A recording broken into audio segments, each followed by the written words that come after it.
Hello everyone, my name is Paul and I work at We the Curious.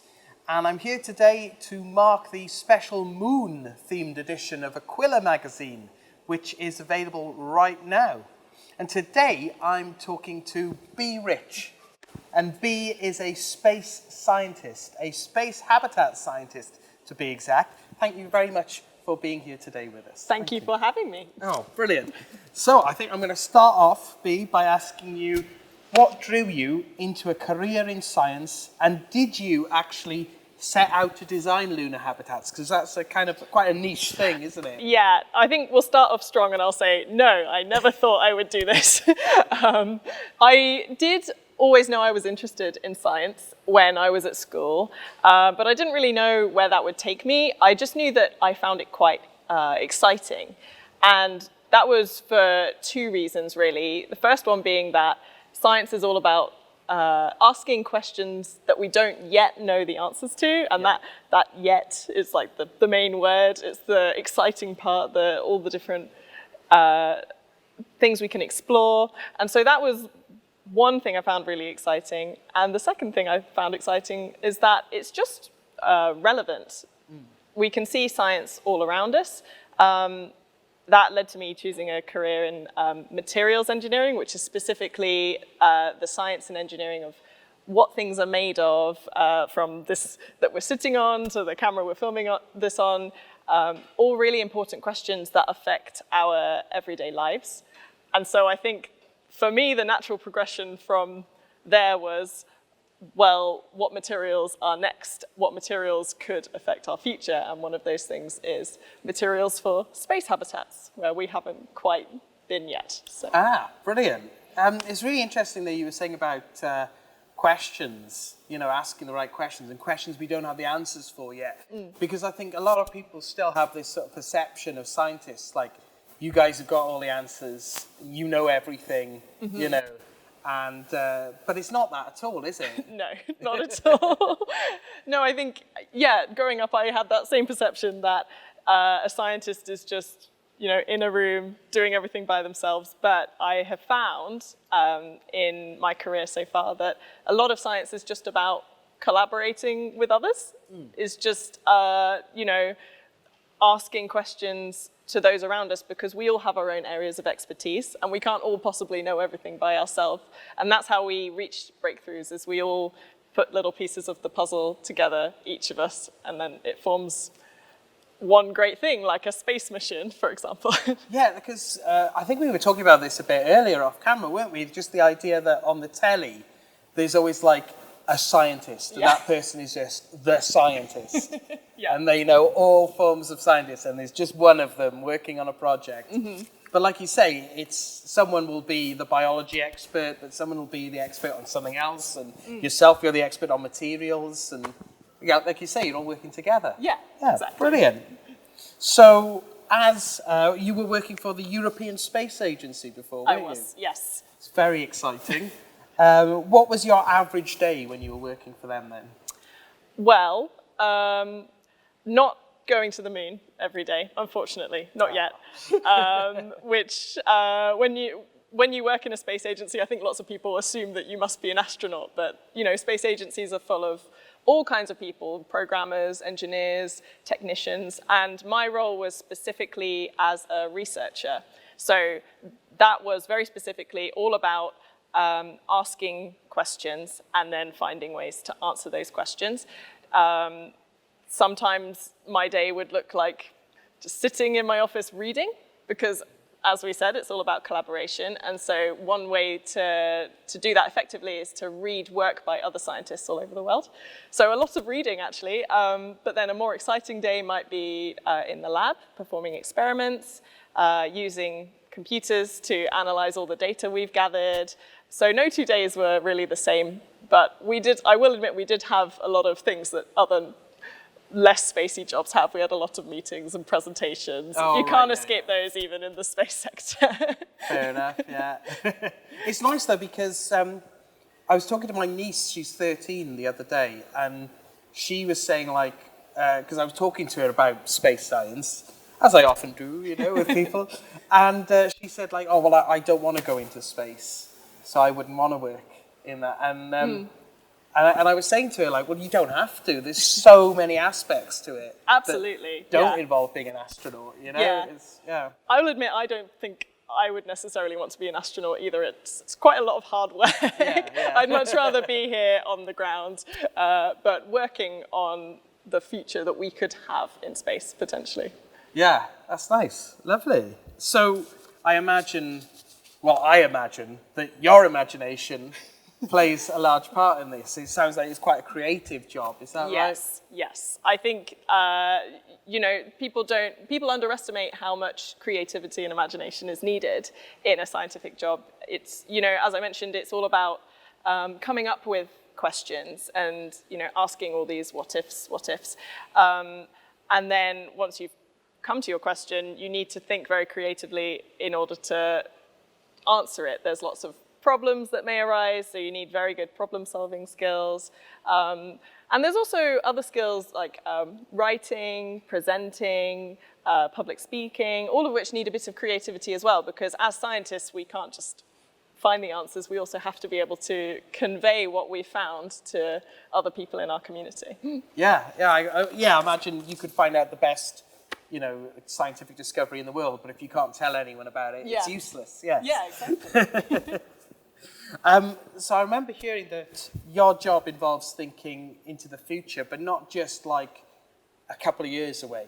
Is that right? Mm-hmm. You're thinking decades into the future. How far are you looking into the future? Yeah, so generally in my role specifically, I was looking between 50 to 100 years in the future, possibly even beyond. Wow. So in space habitats in general, I think NASA forecasts us having a habitat on the moon by the end of the decade. But the type of habitats I were working on used much more novel techniques that require a lot more development, will require lots of development in space before they can become a reality. And that was a really interesting and challenging part of the role I played. So in a way, it's almost like you're telling stories about what could happen. Exactly. I think, I would have conversations with people where I say I'm working on future concepts, but that doesn't mean I'm predicting the future. It means that in the team I was in, we would predict multiple futures, like all the possibilities that our current technology could lead us to. So we were just trying to find all of the different options for what may happen in 50 to 100 years, and that informs what space agencies will do. Wow, that sounds amazing. Thank you. Yeah. I think it's amazing. So, and this brings me to like a bit of a tricky question, but I think it's a question that a lot of people are thinking about at the moment. Do you think it's useful to be looking so far into the future? Because we've got so much going on in the world today. There are so many problems that we need to address right now. Climate change, is just one of them. And so I think what a lot of people will be asking themselves is that, does what you do have any relevance to what we're going through right now, do you think? That is a very good question, and is something that I do think about, and I did think about when I was coming into a career in space. I think that, it's quite easy to think that, wouldn't scientists be better placed working on climate change, working on specifically problems that are to solve climate change? But what we need to remember is that climate change is a vast, very complex problem. And while all of our efforts need to be focused on this problem, we can come at it from different angles. So in space, for example, we aren't just looking out into the universe. Sometimes we are, but a lot of the time we're actually looking inwards, and we have many, many Earth observation satellites that are really useful to us in monitoring the climate. We can monitor things like wildfires and deforestation, the ice caps, even like animal migration and animal populations. We can monitor these things from space, and this information is really crucial to helping us understand the problem. So that is the first thing I would say in how space is actually quite useful. And the second thing I would say is that in my field specifically, where we're talking about living on the moon or living on Mars, resources are very scarce in these locations. And so the primary goal is to live as efficiently and sustainably as possible. Everything on the ISS, for example, all of the water gets recycled, and it's these sort of closed-loop systems that we need to start implementing on Earth as well. And then that's going to really help us to think differently about how we can live in a way that's a bit kinder to the planet. So I suppose it goes back to what you were saying about collaboration in science, because, like you said, this is such a big problem, climate change. The answer isn't going to come from just one field. Yeah. You know, there's loads of different, like your own field is going to play a part, and there are other aspects of science that are going to play a different part. And it's something we all have to work together on. Like, there's not one person who's going to find, I've got the answer to climate change. Yeah, it's not the one person on TV in their lab coat. No, it's really going to be a group effort. And, I think in an ideal world, all of the scientists in the world would be focused on this problem, but then there are many other areas of life and of technology that also need to be developed. And so I think those two things can go hand in hand. Wow, yeah, brilliant, fantastic. I'm going to move on to some different questions now, because Bea and I spent some time recently in Hayclive Primary School here in Bristol. Yes, it was great, wasn't it? It was brilliant. Brilliant. Yeah. We got to meet a Year 5 class, and we gave them the opportunity to meet a real-life space scientist, and they came up with lots of interesting questions, They certainly did. And we've got a few of them here for you today. Brilliant. So I'm going to hit you with the first one. It's a really good one. How can you become a space scientist? That is a good one.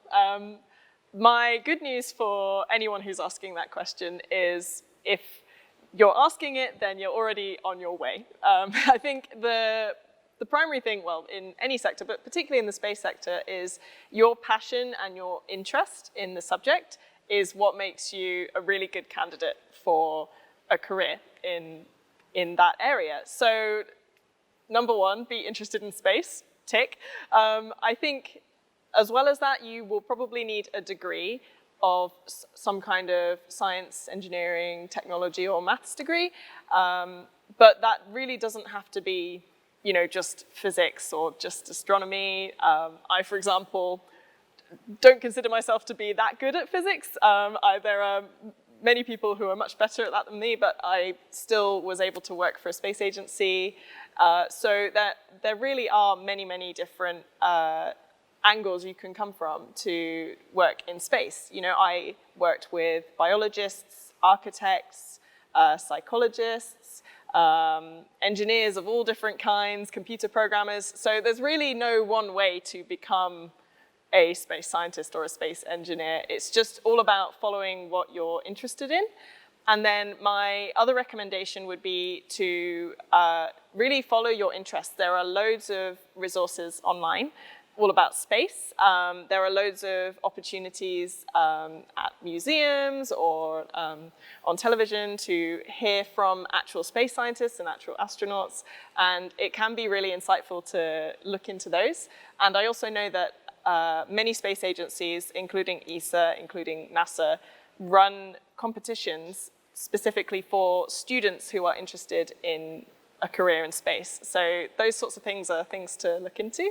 So it's all about being open to it then? Yeah, absolutely. Right, brilliant. And so I'm sort of getting from what you're saying that there's lots of room to follow your passion towards space science. It's not like, I have to force myself to do this part of science if I want to get there. You can follow what you're really passionate about and get to space science. Absolutely. And that's really valued in the space sector as well, is all of these different viewpoints on the same problem. So. Amazing. Fantastic. So again, back to collaboration again. Back to collaboration. Amazing. Well, I've got a great one here, a really interesting question. Do we have to live on Earth? Ooh, well, I would say we don't have to live on Earth, and you could argue that we have already proved that. There are many, many astronauts who have spent time on the ISS. I think the current record for the longest time spent in space is 437 days, and that is the Russian cosmonaut Valery Polyakov, which I probably mispronounced. So he was in space for 437 days, and Wow. obviously survived the experience. So we have proven that humans can live in space. However, we do need a lot of help. So space is not very human friendly. There's all sorts of negative effects from either zero gravity or partial gravity. There's the effects of radiation in space. We don't have the atmosphere of Earth to protect us. Extreme temperature changes, micrometeorites, all of these things which we need to be very careful of, and we need to design around to make sure that our humans inside our space habitat stay safe. But yeah, we can. That is the answer. I don't know if anyone out there has noticed this, but on YouTube there are so many videos of people living on the International Space Station, going about their daily business. Yeah. I imagine you've probably seen loads of them. Yes, I have. Yeah. But there's videos of people sleeping, eating. They describe how they even go to the toilet in space. How they wash their hair. Yes, yeah. How they use their downtime. Yeah, all sorts of things. So it's possible to have like a life up there. Yeah, of some absolutely. Sort. Yeah. Yeah. Do you think you would ever want to go to the International Space Station? You mentioned earlier on you didn't want to be an astronaut, but if someone said, B, I'm giving you the chance to spend 6 months on the International Space Station. Well, I think if someone handed me the ticket to space, I wouldn't be able to say no. But I think that, it is a lot of hard work. And I think as long as I knew I could come back, I would really love to experience space. But I think maybe not longer than 6 months. That might be about That's your my limit. limit. Yeah. That sounds sensible to me, yeah. Oh, here's something that ties into that. We've got our next question here. We were talking about having a life in space. Somebody has asked you, can we take care of a pet in space? Well, there is actually quite a long history of animals in space research, because the first animal to go into space was not a human, it was a dog. It was Laika the dog. She was the first animal to orbit the Earth, I should say. And so, unfortunately, she died in her service, and she did experience very cramped conditions, probably quite stressful conditions. So it's fair to say that there's a long way to go in terms of having pets in space. But, all sorts of animals have been to space, everything from cats and dogs, monkeys to frogs, jellyfish, insects, all sorts of things. So, and scientists use what they observe about the animals in space to help us learn about how long-time exposure to space affects our bodies, and also learn more about how these animals interact with the world around them. So from a scientific point of view, bringing animals with us to space can be really, really interesting. So, in the future, if we are visiting the moon and Mars, there could well be a possibility that astronauts get to bring their pets with them to space. Right, great. But it would be very difficult to make life comfortable for animals, I think. For example, you can't just take a dog for a walk on the moon. That would take a lot of planning, and and it can be very stressful. Animals are very adaptable, and animals that go to space do receive training, just like humans do. Yeah. But I would say pets in space, maybe, but probably not in the near future. I imagine dogs might be easier to train for space than cats. I would imagine so, yeah. I can't imagine cats being very happy. I'm not sure. Oh, brilliant. Well, that's a great question. Yeah, fantastic. Really good question. So we talk about putting people in space, but you mentioned a part of your job was materials in space, building habitats in space. Mm-hmm. So somebody's asked you, how do you put the stuff to use to build in space? How do you put stuff to build in space? Well, I guess the obvious answer would be you use a rocket. Right. And you can. But the sort of longer explanation to that is we can use a rocket, but it's very, very expensive. And actually, in my field of work and in space in general, what we want to do is avoid bringing materials from Earth altogether. So, for example, I think the NASA estimate is that it costs about $10,000 to launch 0.45 kilograms of weight into space. Right. So that's roughly the weight of a can of soup or a football. Wow. You can imagine, on Earth we build structures with bricks and cement and steel and wood.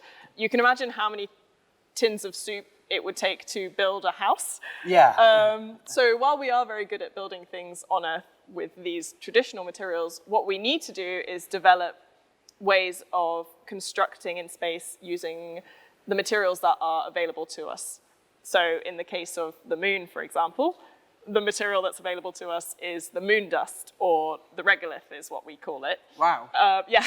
So, and you might think, oh, it's just moon dust. It's a bit boring, but you can do lots and lots of things with it. So it's relatively similar to the rocky material on Earth, and scientists have developed many, many ways of 3D printing with it. So we could, in theory, 3D print our habitat or our lab in the 3D future. print like a house? Yeah. Wow. Yeah, why not? I suppose you need quite a big, piece of equipment to do it, but that is eventually what scientists are working towards.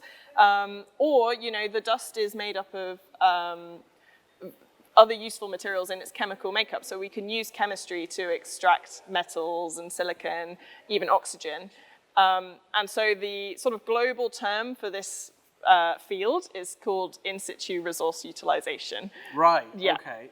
So ISRU is the thing to look up if you want to know more about this topic. ISRU. Yeah. ISRU. ISRU, yeah, there you go. There we go, easy to remember that. Yeah. So what do you think it would be easier then? If you had a choice between building a house on the moon to live in for 6 months or building a house to live in on Mars for 6 months, because they're very different, Mars and the moon, They aren't are, they? yes. So what do you think would be the easiest life? Ooh, well, I think in terms of sort of the construction itself, obviously the moon is much closer. And although we are trying to use materials in the place that they exist, like the moon dust or the Martian dust, we still have to bring equipment with us to build these things, right? So I'd say that in the short term, the moon is probably the easiest choice. But then again, Mars has gravity much closer to that of Earth than the moon. The moon is only 1/6 gravity of Earth. Right. And I think Mars is 1/3 the gravity of Earth. So it's much closer to what humans are used to. And Mars also has a very, very thin atmosphere. Okay. Which is, so when we talk about materials that we can use in the place, we have Martian regolith, Martian dust, but we can also use the Martian atmosphere as well. Oh, wow. Yeah, so, and that is something that NASA is actually looking into at the moment, is making oxygen just from the atmosphere of Mars. So I think in the long run, that would be a much, much easier place to live, just because it's that little bit closer to how living on Earth might be. And I suppose more gravity on Mars, you're not going to bang your head on the ceiling quite as much. Yeah, well, always a hopefully. plus. Fingers crossed. Brilliant. So on that theme, we're talking about possibly living on Mars. Do you ever see us changing planets? This is an interesting question. I think that exploring spaces, humans love to explore. And I think that humans will eventually build outposts on the moon and on Mars and even beyond that are permanent. And we may even see a permanent presence of humans in these places. We may eventually see, humans being born off Earth who never even stepped foot on Earth. That's much, much further in the future. But And we can't really know what that sort of lifestyle will be like, but what we can know is that it's probably going to be quite difficult. Yeah. So, we humans are made for Earth. We evolved here, and, we are designed to live on Earth. And, we have, as already mentioned, we have the atmosphere that protects us from space. And also, we have all of the biological processes that we rely on. Humans are very comfortable thanks to, a lot of animals and plants and bacteria that exist on Earth. And we haven't yet found life like that anywhere else in the universe. So I do think humans will explore other planets, but I don't think we'll ever, change planets completely, as long as we make sure that we protect the Earth that we have right now. There is literally no planet B then? No, there is no planet B. Right, yeah. It's interesting you were saying how we depend on these other animals and these other bacteria and just these other life forms that we don't even consider. Again, it's this idea of collaboration, about we all have to work together. Yeah, actually, that's true. Yeah. Even with our, our animal kingdom. And even just living. Yeah, even just living. Yeah. So, and if you're going to a place where there is no life, then you literally are alone, more alone than you could ever be on planet Earth. Yeah. That's exactly right. So what space scientists are working towards, it's not a replacement Earth. That's not the goal. No, absolutely not. I think, it's a topic that comes up in sci-fi quite a lot, and, we can imagine what it would be like. But I think if you speak to any scientist, they would say that it's Earth first. Yeah. And even though we do want to explore, we do need to protect what we have here. Fantastic. Yeah, quite right too. Yes. So once you're there in space, of course, you're living your life in space on these sort of outposts.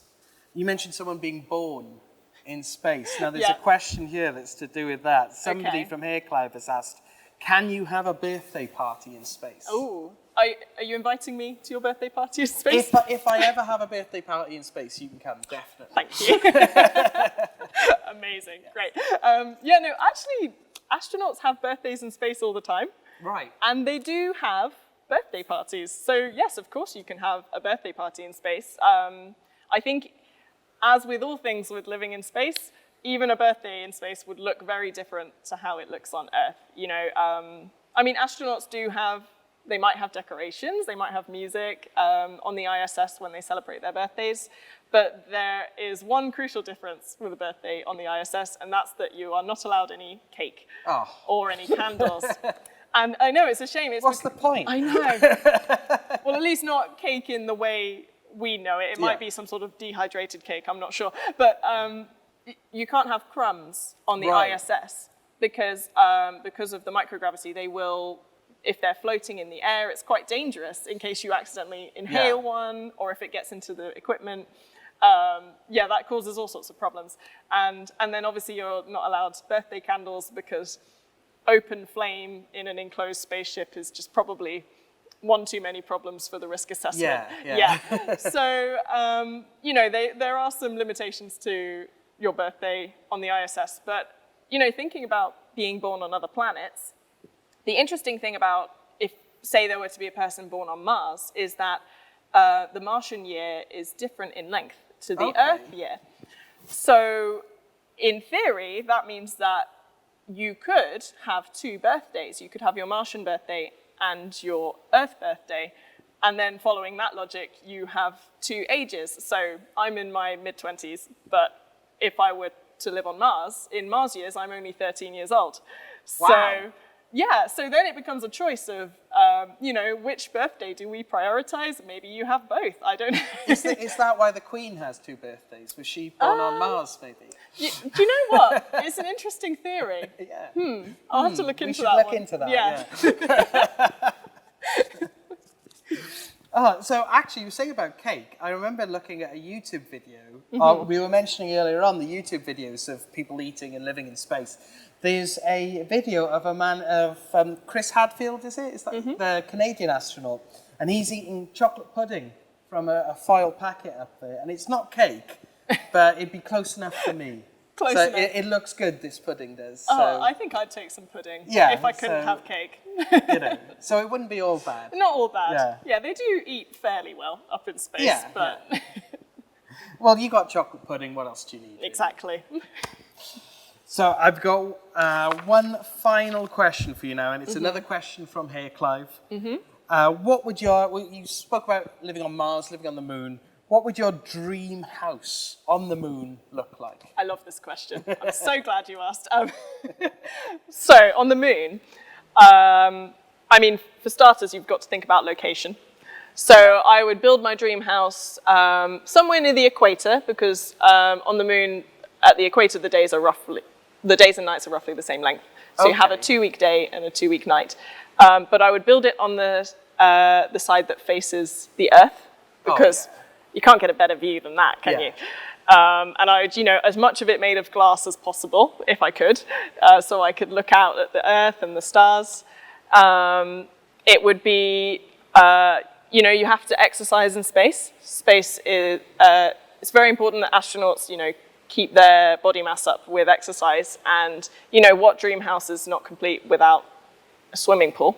I would have a swimming pool. But interestingly, if you were to have a swimming pool on the moon, even though gravity is less, it would feel much the same, because buoyancy is completely unaffected. Oh, right. Yeah, so my moon swimming pool would just remind me of home, really. So that would be quite nice, although the cannonballs would make a much bigger splash. Oh, right. So That's a bonus. That's good. Also thinking about sport, I would have, I'm quite into rock climbing here on Earth. So I'd like to try rock climbing on the moon. I think I'd be much better at it on the moon. I'd probably fall off less. There's all sorts of sports you could try. Trampolining, maybe. We'd all be flipping. Yes. So yeah, there's all sorts of possibilities. And then I think my last, criteria for living in space would be, I'd quite like to live in a moon community, so I could, visit my friends, because otherwise the signal delay between the moon and Earth is around 2.5 seconds. And so if I had to catch up with my friends over Zoom, that amount of lag would be too much. I wouldn't be able to cope. So, so you could still have them round for some chocolate pudding. Yeah, exactly. Yeah. I don't think that's too much to ask. Yeah, sounds like a good life. Yeah. Well, maybe one day, 50, 100 years in the future. Who knows? You've heard it here first. A real space scientist has predicted swimming pools on the moon one day. Yes.